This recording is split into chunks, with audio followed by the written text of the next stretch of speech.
بسم اللہ الرحمن الرحیم۔ تمام سامعین کو حسنین خان کا خلوص بھرا سلام۔ میں ہوں حسنین خان اور آپ دیکھ رہے ہیں 14 ستارے یوٹیوب چینل۔ پرانے وقتوں کی بات ہے جب بادشاہت کے زمانے ہوا کرتے تھے۔ ایک ملک کا بادشاہ بہت امیر تھا، دوسرے بادشاہ اس کی دولت اور فیاضی سے جلتے تھے، کیونکہ بادشاہ کے ملک میں خوشحالی تھی اور بادشاہ کو کرنے کے لیے کوئی کام بھی نہیں تھا۔ بادشاہ نت نئے طریقوں سے اپنی رعایا پر دولت نچھاور کیا کرتا تھا۔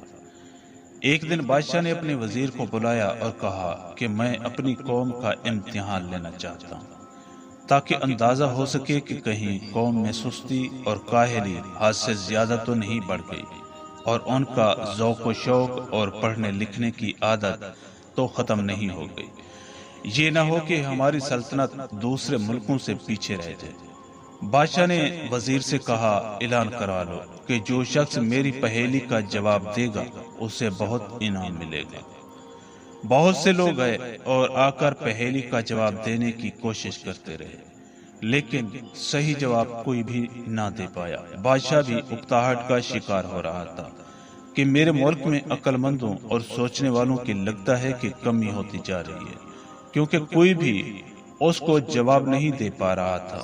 ایک کسان کو پتہ چلا تو وہ آیا کہ بادشاہ کی پہیلی کا جواب دوں۔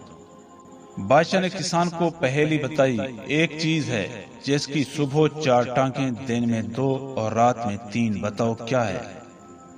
اب کسان سوچنے لگا اور کچھ سوچنے کے بعد اس نے جواب دیا کہ بادشاہ سلامت، جب بچہ گھٹنوں پر چلتا ہے یعنی 4، اور جب وہ جوان ہوتا ہے تو وہ 2 ٹانگوں سے، اور جب وہ بوڑھا ہو جاتا ہے تو وہ لاٹھی لے کر چلتا ہے یعنی 3۔ بادشاہ بہت خوش ہوا کہ جس پہیلی کا جواب بڑے بڑے عقل مند نہیں دے پا رہے تھے، اس کا جواب ایک کسان نے دے دیا۔ بادشاہ نے کسان کو بہت انعام و کرام سے نوازا اور کسانوں کے لیے بہت سی مراعات کا اعلان کر دیا۔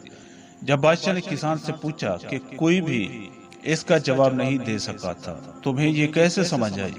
تو کسان بولا کہ بادشاہ سلامت، مجھے پڑھنے کا بہت شوق ہے اور میں جب بھی فارغ ہوتا ہوں تو میں جو بھی کتاب مجھے ملے پڑھنا شروع کر دیتا ہوں۔